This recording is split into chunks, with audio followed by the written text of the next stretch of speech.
हरे कृष्णा। आप सभी को गुरु पूर्णिमा की हार्दिक शुभकामनाएं। आषाढ़ मास के पूर्णिमा को गुरु पूर्णिमा कहते हैं।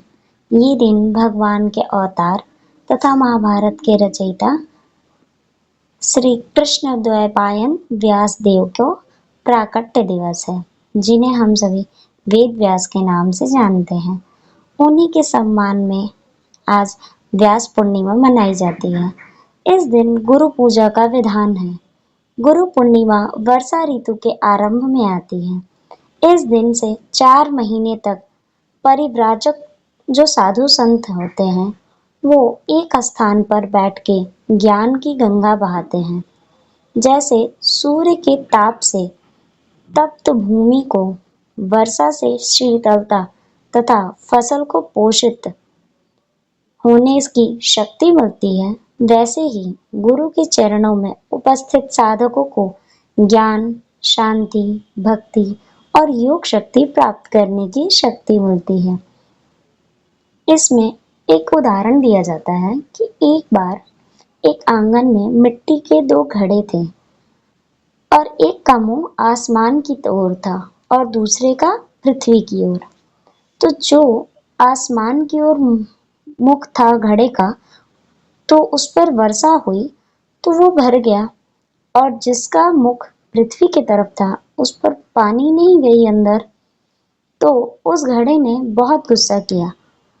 उसने जो घड़े भर गए थे उससे भी गुस्सा किया और बारिश पर भी किया कि उसने भेदभाव किया है। और जब वो शांत नहीं हुआ तो वर्षा ने कहा, हे अभागे, तू इतना चिढ़ मत, ईर्ष्या मत कर। हमारे यहाँ कोई भेदभाव नहीं होता। यहाँ के पात्र को सब कुछ मिलता है, तुझे भी मिलेगा। तूने मुख ऊपर नहीं किया था इसलिए तुझे नहीं मिला। इस बार फिर प्रयत्न कर, तुझे भी भर दूंगी। जैसे घड़े में पानी भरने के लिए मुंह ऊपर करना जरूरी है, उसी तरह अगर जीवन में गुरु की कृपा चाहिए तो उसी तरह हमें भी खाली होकर गुरु के पास जाना पड़ता है। जैसे एक ग्लास में एक खाली है और दूसरी भरी हुई पानी है, तो पानी भरी हुई ग्लास में हम जब कुछ डालेंगे तो वो रुकेगी नहीं, वो बाहर आ जाएगी। और जो ग्लास खाली है उसमें हम कोई चीज़ डालेंगे तो वो उसमें रह पाएगी। उसी तरह यदि गुरु से ज्ञान प्राप्त करना चाहते हैं तो अपने ज्ञान का अभिमान जो है उसे छोड़कर जाना चाहिए गुरु के पास। उनके पास अपने ज्ञान का अभिमान लेके नहीं जाना चाहिए। अपनी जिज्ञासा सफलता के लिए प्रश्न करना चाहिए। सच्चे प्रामाणिक गुरु की गुरु परंपरा में आए हुए गुरु भगवान के करुणा के रूप में होते हैं।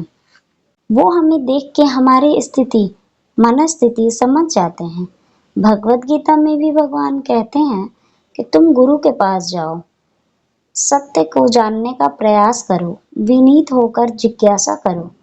अगर गुरु की कृपा चाहिए तो आपको शिष्य बनना होगा, और शिष्य को डिसाइबल कहते हैं इंग्लिश में, यानी जो अपने आप को डिसिप्लिन अनुशासित जीवन के लिए तैयार हो जाता है वो शिष्य कहलाता है।